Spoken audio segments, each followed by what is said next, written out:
Good morning. It is an honor to be here. I was just sharing with the first service that in my 10 years of ministry, I've never spoken at another center. I've done talks at Asilomar, but I've never ventured outside of my spiritual home. And Edward has been on me for a long time. Come to my community, come to my community. And I'm like, no, they'll have expectations. You know, I know my people. I control expectations that way. I don't need to do that. So why enter into a whole new field? So at age 50, I decided that I was going to venture into some new experiences. So I said yes, and I want to thank him and everyone that's been just fantastic today to welcome me into your spiritual home. I did find it unusual that Edward asked me to talk on the subject of when to stop giving. Because as a minister, that would be the last thing I would ask someone to speak on at my center. So, I mean, really, think about it. As a minister, you go, when do you stop? No, I'm supposed to be saying, when do you start? So it was a little bit awkward when he asked me that question. I said, are you sure you haven't drank one of your essential oils a little too much? It's like, why don't you call me tomorrow and verify that that is indeed what you want me to talk about today? Yeah, he was serious. Yeah, and as Reverend Ruth was saying, I have a 16-year-old. We brought her home from the hospital, so we've had her for 16 years, and yeah, I get lots of spiritual material from her, and I'm not sure, again, if it's spiritual practices or the need for Xanax that takes a teenager, but we'll move right on after that. Okay, so when you've been talking about the law of receiving for the past few weeks, my understanding is that you've been reading the book about the law and several parts about receiving and giving. So in order to do that, though, I think it's essential that we review a couple spiritual practices and a couple spiritual principles that go right along with the law of giving and giving freely. The first one is the law of attraction, which has been given so much press. The law of attraction, The Secret, and all that stuff. So I don't need to belabor that one. But the law of attraction is definitely part of this idea of giving, and it also is an idea of when to stop giving. So the law of attraction says this: you will attract into your life financial security, conditions in the events which you believe to be true. So you will bring that experience on you. So I don't need to teach you the law of attraction because I know Edward has been a really good job of doing that for you. But what I do want to do is I want to talk about how the law of giving and how the law of when not to give, how they meet these two spiritual laws, which is the law of receiving and the law of compensation. Now, the law of receiving is very simple. The law of receiving should actually be called the law of giving, because in order to receive, one has to give, and we know this. But the law of compensation says this, and it was really interesting because someone left the first service and they didn't understand when I meant compensation. It's not quid pro quo compensation.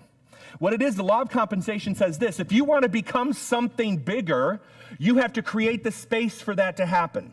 It doesn't mean that you're being compensated one-on-one. I compensate you for your work. You do work, you get paid. No. It means if you want to become something bigger than you are, you have to create the space. Well, how do you create the space? You create the space by giving, because then it creates the space within you to receive, and the universe will rush to fill that up. In fact, it's the best universal conspiracy theory ever, is that the universe will always conspire to create your good. So the more you allow yourself to give, the greater expression you can become. So then it begs the question right after that is, there we go, when can you consider mindfully not giving? Wait a minute, if I do that, if I were to stop giving, wouldn't that stop my flow? If I were to stop giving, wouldn't that just say to the universe, oh, wait, I've had it, I'm done, I have enough? In the law of compensation, if I stop giving, wouldn't that just tell the universe I have nothing else to fill, nowhere else to go, I'm totally okay? Maybe, but I think sometimes we don't give for the right reasons.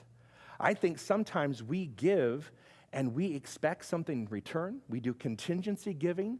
We always expect people to do something in exchange for what we do. And I think maybe, just maybe, that's a time when we need to look at these spiritual principles and say, this is not the way it's supposed to work. So let's talk about that. Your mind is preconditioned to prove yourself right now. Have you ever given something to someone and said, lent out a punch bowl, so to speak? You gave someone a punch, you loaned out your punch bowl, and you know, I just know it's going to come back chipped. I do. Have you ever lent anybody money going, I'm never going to see that again? And you know deep down, already in your heart, you already said, this is the way it's going to be. And guess what? The universe conspires to create that truth for you. Isn't that wonderful? It's guaranteed. So you have disappointment when you're giving it. You have this intuition, you have this gut feeling that it's not going to come back to me pressed down and flowing over. It's going to come back to me broken, if it comes back to me at all. So wait a minute. My mind and that idea is already on the track to compensating itself, to receiving itself, to making that self fact in my reality. So we really have to be careful and mindful about when and how we do that. Because if we do it with the wrong mindset, it's guaranteed to come back to us in a way that we don't want. So remember, when you're giving, however you're giving, that's going to be your truth, because the universe wants to create that for you. That contingency giving, if ever you have an if-then proposition to your giving, you need to be careful. If I do something, then something else will happen. Biggest mistake with this idea of tithing. When I first, this is years ago, when I first got introduced to the idea of tithing, I thought, wow, this is great. You don't even have to go to the casino. This is like, I throw down 10, I get 100 back, pressed down and flowing over. Why? Who wouldn't do this? It's insanity. So I thought, well, this is really easy. This is all I have to do. As long as I keep my tithing up, there's going to be a ton. There was an expectation in my mind. So I started doing it. Totally didn't work. Totally didn't work. You know why? Because I sat there thinking about, if I do this, then that's going to happen. If I were to give something of myself, then this is what I know will be guaranteed a return. And that's the only reason I did it. It didn't come from a heart space. It came from a what do I get out of this deal space. Does that make sense? He who seeks the Father with the objective of giving doesn't exceed him in the truth of spirit. When you have this objective of giving, look, one of the spiritual things that I finally learned, by the way, I want to thank Edward for my fan. In my rider, I said, I live in the desert where it's 120 degrees. I mean, it's a setting on your oven. And so I said, I have to have a fan. And so I want to thank him for allowing me to do that. I mean, I saw some of the women up here, their dresses are flowing. I'm thinking, wow, this is so Farrah Fawcett on the beach. This is so cool. Anyway, I have a practice that I have now. I never loan anyone or give anything to anyone that I expect back. Money doesn't matter. I mean, I don't tell them that, right? If someone wants to borrow something or borrow money, I'll be like, I have to only give if I can afford to watch it walk out of my life and not think twice about it. Because if I don't do that, what happens is every time I see that person, they're in debt to me. And I view them that way, and it feels uncomfortable. So what I've learned is there's no contingency giving. There cannot be an if I do this, then you do this. I do it because it comes from my heart. And I don't expect anything in return. Now, I have to learn to stop giving when I get used like that. No one does that to me but myself. I'm the only one who sets myself up for that disappointment. So when do I stop giving?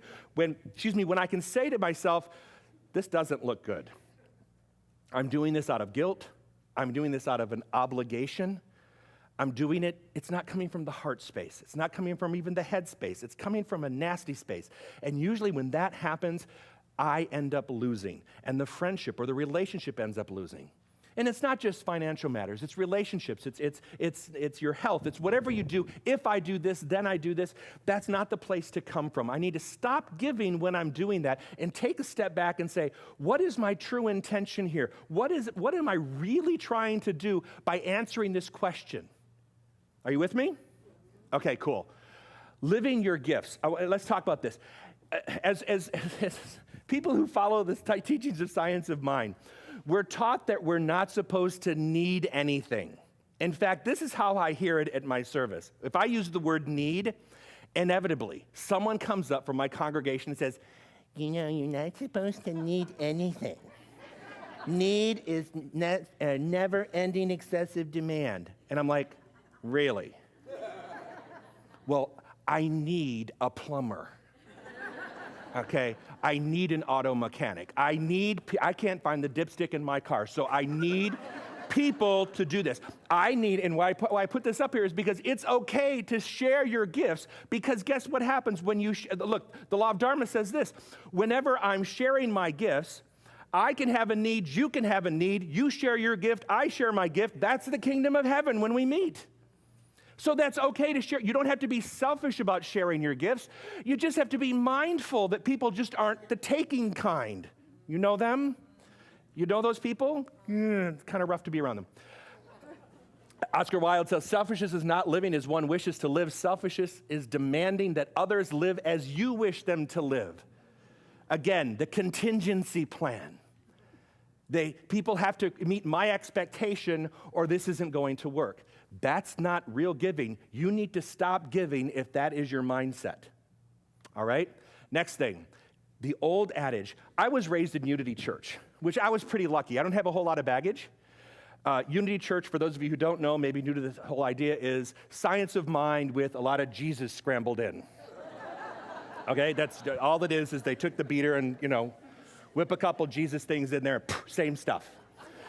So I don't carry a lot of baggage. Conversely, though, my grandmother, who I was raised around, she was Assembly of God.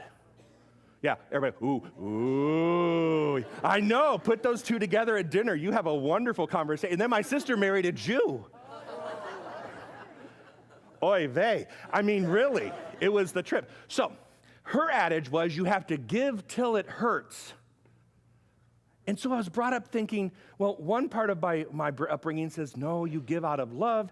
And then there's another whole mindset, you give until it hurts.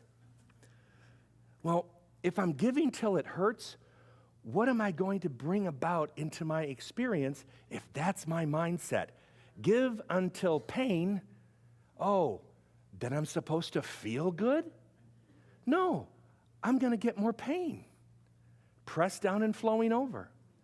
So if you think you're going to give till it hurts, that will never, ever make anyone happy, especially you. Especially you. Are you with me?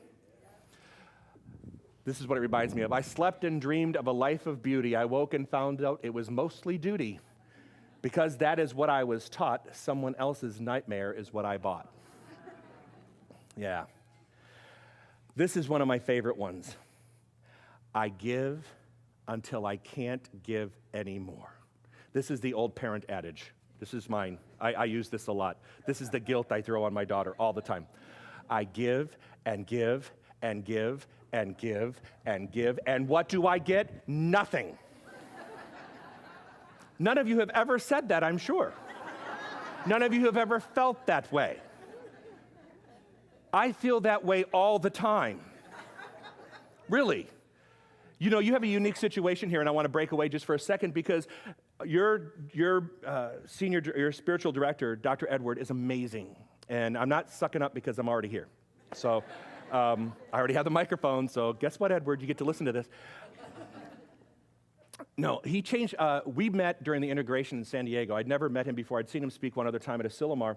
And after we met, we became fast friends. And ever since then, Edward was amazing in that he gives everything to not just your community. He gives it to the global effort of moving the science of mind and the Centers for Spiritual Living. And he does it in such a way that is just, it is just amazing how effortless. He just says, you know what? No, you're not going to pay for that. Here, I'll email it to you. I'll put it in your Dropbox. You just go pick it up. In fact, I'll put it in a Word document. You don't have to recreate the wheel. Just put your name on it and off it goes. And you know how wonderful that was for a minister like me who's trying to create or continue a legacy ministry, to have someone new with fresh ideas come in and go, here, just use this stuff. Just use this stuff. And I'm thinking, oh my God, that's wonderful. Now, the problem is when I give until I can't give anymore, I do this a lot to myself. And what happens is when I do this, normally there's someone around in my life who says, let me help you. And you know what I say? No, I got it. Martyr. I'm really good at taking that, saying, no, I don't need your help. No, I'm good. I'm good. No, I'm not. Because eventually I run out of myself. And then when I deplete myself, what happens? There's nothing left for me to give, and I look in the mirror and I go, boy, everybody's just taking from me. Well, maybe I need to back up the way I'm giving, and I don't know, open up the other side of the flow and receive some, and not think I have to go at it alone. It's okay to back up just a little bit and go, if I'm feeling uncomfortable, then I need to look at this situation. So I give until I can't give anymore. Our mistakes do not come from the wise operation of the law. They come from a miscalculation. Our mistakes come from miscalculating. We can't change the law to fix our mistakes. So what happens is we have to change how we use the law so we have its correct application. One of the best examples I know is in a book from Raymond Hollywell called Working with the Law. And I love this. Just hang in. This is a wonderful, wonderful way to actually look at this stuff. Sometimes I so often hear people say, well, I do give, and sometimes I give until it hurts, but I seldom see any sign of any return. There's a right way and a wrong way to give. There is careless, impulsive giving, and there is careful, scientific giving. When we give to a person or group of persons where we are retarding progress, we are wasting our substance. Where we give to one who doesn't put forth the effort to help himself, we need not expect a good return. Favorite line, ready? One I use all the time, but I can't say it out loud to a lot of people because they find it offensive, but this is great. It's in a book. Read it. Nature does not support a parasite or a loafer, but she gives her energy to the ones who are struggling forward. She lets the parasite and the loafer see that she will help them if they put forth the effort to help themselves. But with us, if we support a loafer in what he is in, how can we expect any good returns? Rather, the loafer becomes arrogant and demanding for more and more relief until we wonder where and when it will end. Ew, yeah, I know. But think about it. There's a lot of people who just take. And what happens is eventually they run out of people to take from. So then they find new people to take from. And eventually they run out of those, and then they have to find new people. What the problem is they're not working this law of giving and receiving. So you have to decide when spiritually it's okay to say no.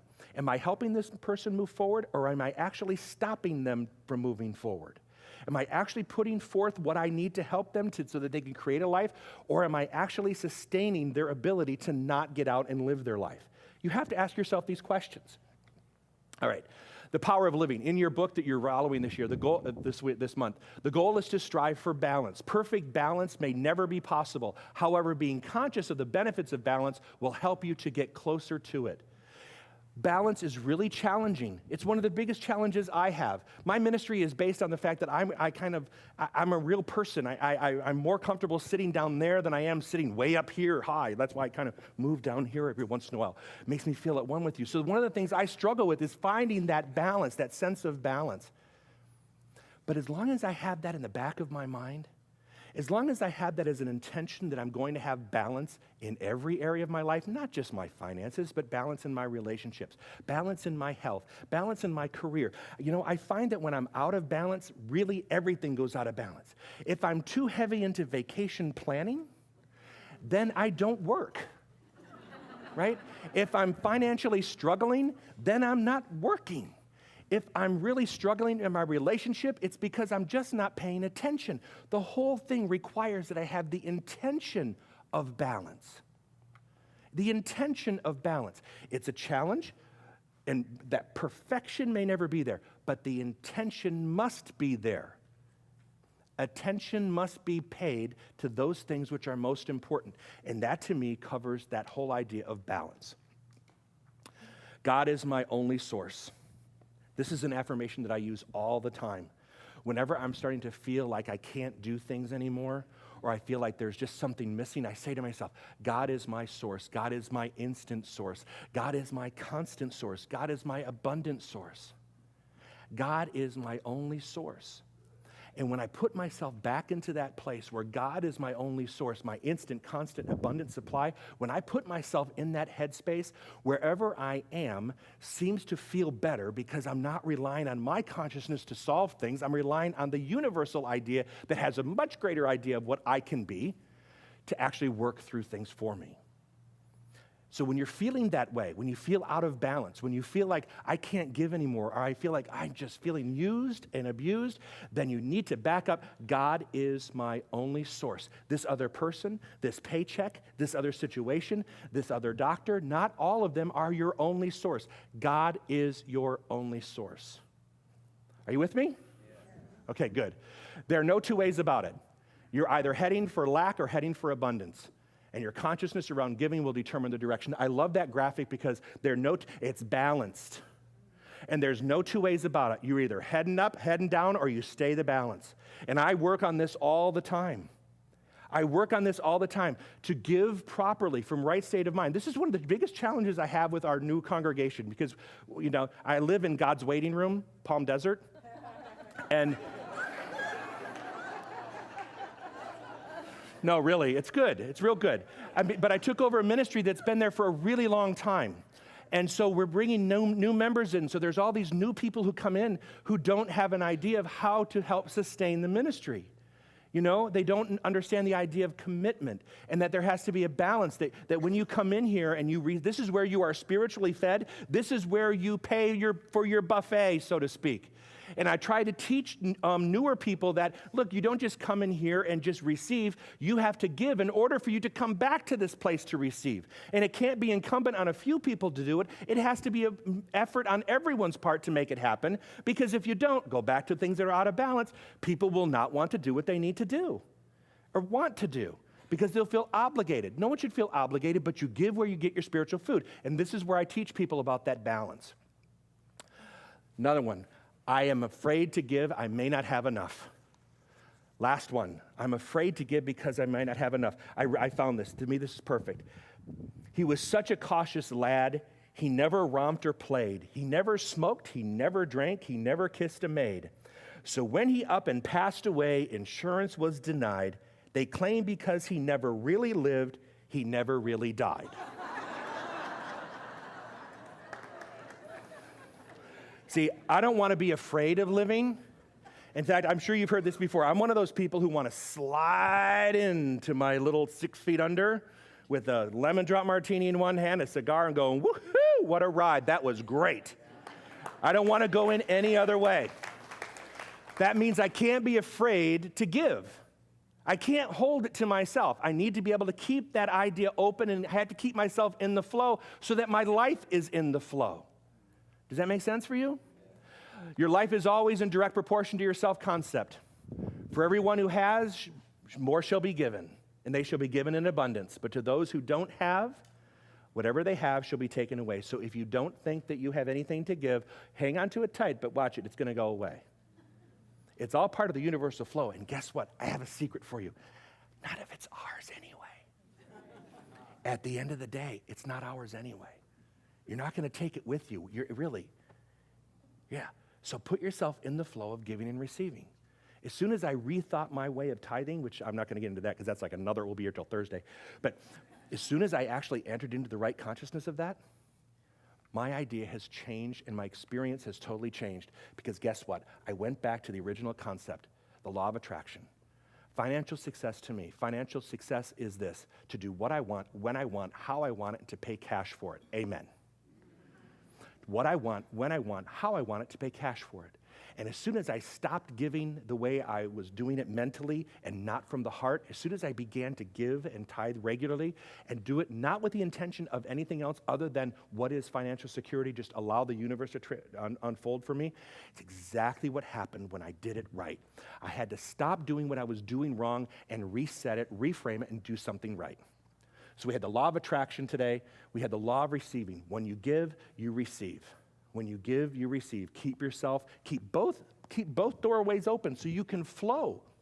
Don't just take. Nature will not support that for very long. Neither will your mother-in-law. So don't keep doing that. Last thing, the law of compensation. Become bigger than what you thought you were meant to be. When you become something bigger, the law will compensate and fill you right up. It's the greatest conspiracy ever around. It works for everyone, and that's the way it is. So please join me right now in a prayer.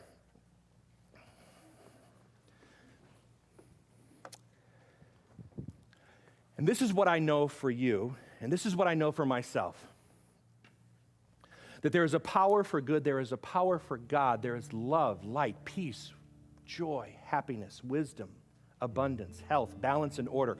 All that God is, I am. All that God is, you are. And so we move and have our being in that kingdom right now of balance. We know what to do, how to do it, because the universe knows exactly when and how and what to say at the moment we need to say it. We stand in our own truth. We know our truth. And by knowing our truth, we are set free and we are able to make decisions consciously from the heart, from the head, knowing that we are doing the right thing for ourselves and for others when we stand in our spiritual integrity. I know for each person here in the sound of my voice, something said today, something saying today, something that an affirmation, a prayer, something happened in your experience today that will change not just your today, but your tomorrow. And so we bless that experience now. We allow it to multiply. We know that we are you are here by divine appointment today.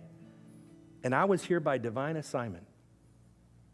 And together, when we met that consciousness in this room, the kingdom of heaven prevailed. This is my truth. This is our truth. And as I release this to the law, I do so gratefully as together we say, and so it is. Amen.